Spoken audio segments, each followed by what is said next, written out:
یعنی مجھے ابھی روانہ ہو جانا چاہیے۔ میں نے کلائی پر بندی گھڑی پر سے کپڑا ہٹا کر وقت دیکھا، دن کے 1:30 بج رہے تھے۔ بالکل گھیرا ڈالنے والی پارٹیاں دن کو اتنی چکنی نہیں ہوں گی، اور مجھے امید ہے شمال کی جانب سے آپ بآسانی سے نکل سکتے ہیں۔ ان کا زیادہ دھیان مشرقی اور جنوبی سمت میں ہوگا، لیکن تلاشی لینے والی پارٹیاں تو چکنا ہوں گی نا۔ میں نے ایک اہم نقطے کی جانب اس کی توجہ مبذول کرائی تو پھر وہ متجسس ہوا۔ پھر ایسا ہے کہ صبح صادق کے وقت نکلنا بہتر رہے گا۔ اس وقت پہرے دار عموماً سستی اور کاہلی کا شکار ہو جاتے ہیں۔ گڈ، اس نے تحسین امیز لہجے میں کہا۔ یعنی آپ مجھ سے متفق ہیں؟ 100%۔ میں نے حیرانی سے پوچھا، تو ابھی جانے کے حق میں کیوں دلائل دے رہے تھے؟ بس آپ کو جانچنا تھا۔ شکر ہے کہ میں آپ کے معیار پر پورا اترا۔ استاد کا کام ہر پل شاگرد کو جانچتے رہنا ہوتا ہے۔ میں ہنسا۔ ویسے دوران ٹریننگ بھی آپ نے ہمیں کافی خوار کیا تھا۔ ہماری وہی سختی آج آپ کو ان حالات کا سامنا کرنے کا حوصلہ دیے ہوئے ہے۔ میں نے کہا، صحیح کہا سر، مگر استاد صادق نے جواب دینا ضروری نہیں سمجھا تھا۔ منصوبہ طے ہو گیا تھا،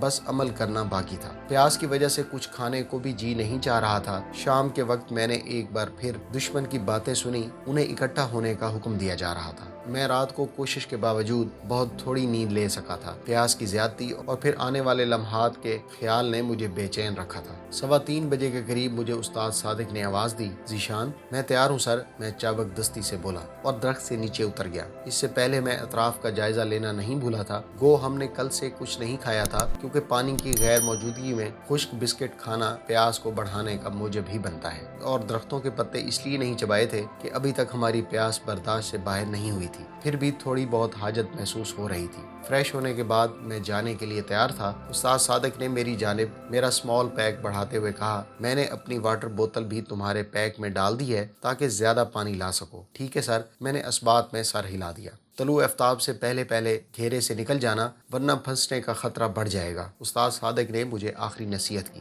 اور میں نے فی امان اللہ سر کہہ کر اپنی رائفل کندھے سے لٹکا لی۔ گلاک 19 پسٹل میں نے ہاتھ میں تھام لیا تھا، کیونکہ سنائپر رائفل کو اسالٹ رائفل کے طور پر استعمال کرنا بے وقوفی ہے۔ حرکت کرتے ہوئے اچھی ساخت کا پستول سنائپر رائفل سے کئی گنا زیادہ کارکردگی دکھا سکتا ہے۔ آسمان کی طرف نگاہ اٹھا کر میں نے قطبی ستارے کو ڈھونڈا اور پھر بازو لمبا کر کے قطبی ستارے سے ڈگری لینے لگا۔ میں نے قطبی ستارے سے 12 ڈگری دائیں طرف سفر کرنا تھا۔ ایک سنائپر کے لیے کمپاس کے ساتھ ستاروں کے استعمال سے واقفیت بھی نہایت ضروری ہے۔ کچھ ویورز کے لیے بتاتا چلوں کہ کمپاس کا استعمال اور ڈگریوں وغیرہ کا کھٹراگ یقیناً ایک نئی چیز ہوگی۔ اگر ڈگریوں کی بابت بتانے کے لیے عام فہم انداز میں بات کی جائے تو ایک دائرے کو 360 ڈگریوں میں تقسیم کیا جاتا ہے۔ اگر ایک آدمی قطبی ستارے کی طرف منہ کر کے کھڑا ہو جائے تو اس کا رخ 0 یا 360 ڈگری کی طرف ہوگا۔ مشرق 90 ڈگری، جنوب 180 ڈگری اور مغرب کی سمت 270 ڈگری پر واقع ہے۔ ہر سمت کے درمیان 90 ڈگری کا فرق ہے۔ کمپاس پر یہ تمام ڈگریاں درج ہوتی ہیں، اور کسی بھی ڈگری پر سفر کرنے کے لیے بس کمپاس کی سوئی کو مطلوبہ ڈگری کی طرف کر کے چل پڑنا ہوتا ہے، جبکہ ستاروں کی مدد سے سفر کرنے کے لیے ستاروں کے طلوع و غروب ہونے کا علم اور آسمان پر مطلوبہ ستارے کی جگہ کا پتہ ہونا بہت ضروری ہوتا ہے۔ تمام ستاروں میں فقط قطبی ستارہ ایسا ہے جو اپنی جگہ نہیں بدلتا اور ہر وقت قطب شمالی کے اوپر چمکتا رہتا ہے۔ باقی ستارے مشرق سے طلوع ہو کر مغرب میں غروب ہوتے ہیں، البتہ ہر ستارے کا رستہ الگ الگ ہوتا ہے۔ کوئی جنوب مشرق سے طلوع ہوتا ہے تو کوئی شمال مشرق سے، اور کوئی عین مشرق کی سمت سے۔ میں نے چونکہ شمال کی جانب سفر کرنا تھا، اس لیے مجھے اتنی تگ و دو نہیں کرنی پڑی تھی۔ بس قطبی ستارے کو دیکھا، ہاتھ کی مدد سے 12 ڈگری کے فاصلے کا اندازہ کیا اور چل پڑا۔ قطبی ستارے کے علاوہ کسی دوسرے ستارے کو سمت برقرار رکھنے کے لیے زیادہ دیر نہیں چنا جا سکتا تھا، کیونکہ ستاروں کا اپنا سفر جاری رہتا ہے، اس لیے ہر آدھے گھنٹے بعد پہلے والے ستارے کو چھوڑ کر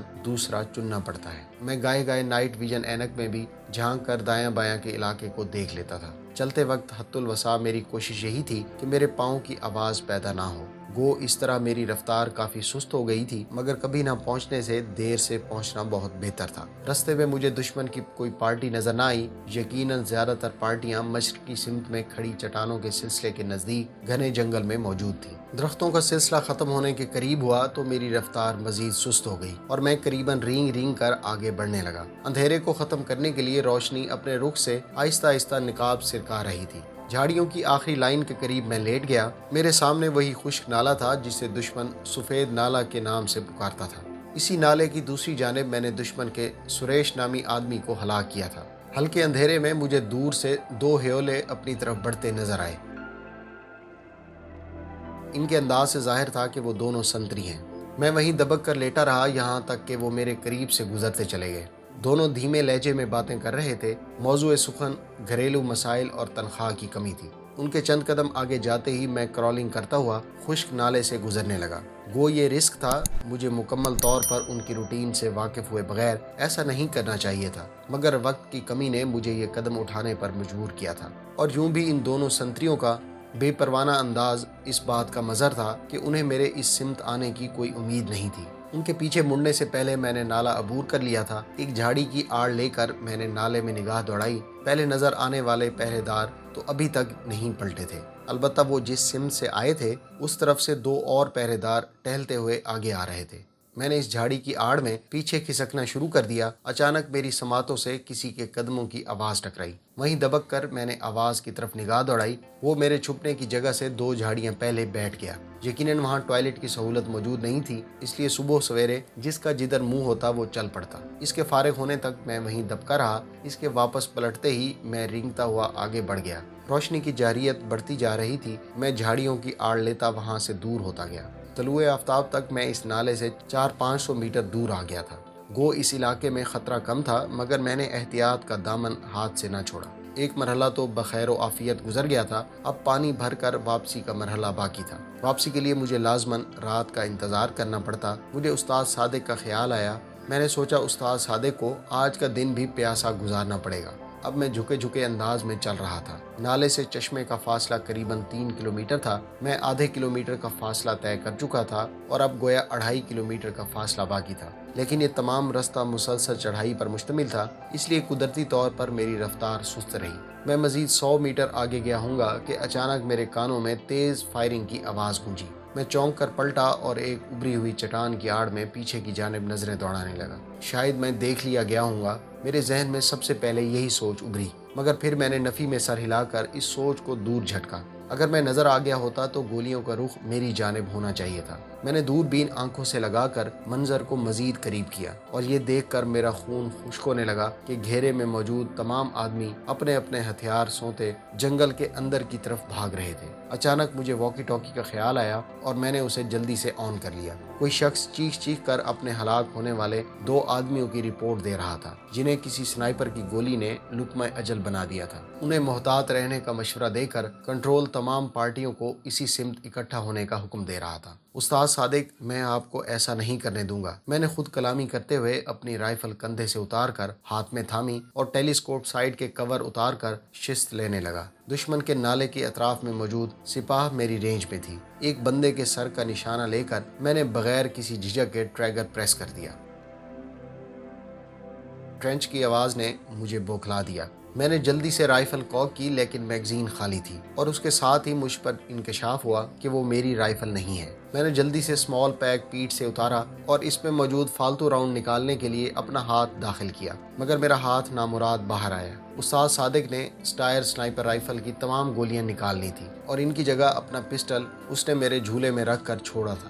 اس نے سوچے سمجھے منصوبے کے تحت مجھے پانی لینے بھیجا تھا، ورنہ کوئی سنائپر پانی کے لیے اتنا بڑا خطرہ مول نہیں لیا کرتا۔ وہاں سبزے کی بہتات تھی، ہم آسانی سے وہ سبزہ کھا کر پانی اور کھانے کی ضرورت سے بے فکر ہو سکتے تھے، لیکن وہ جانتا تھا کہ ہم زیادہ دیر اس درخت پر چھپے نہیں رہ سکتے تھے اور پھر اپنے زخمی پاؤں کے ساتھ اس کا سفر کرنا مشکل نہیں بلکہ ناممکن تھا۔ یہی سوچ کر اس نے مجھے تحفظ دینے کا سوچا اور اس پر عمل کر گزرا۔ اچانک فائرنگ کی آواز میں شدت آ گئی۔ دشمن کو ہدف مل گیا تھا۔ درخت کی ٹہنیاں صرف نظری آڑ مہیا کر سکتی ہیں، گولی روکنے کی اہلیت نہیں رکھتی۔ وائرلیس سیٹ پر کوئی چیختے ہوئے اپنی کامیابی کی رپورٹ پیش کر رہا تھا اور میرے دماغ میں استاد صادق کی گفتگو گونج رہی تھی۔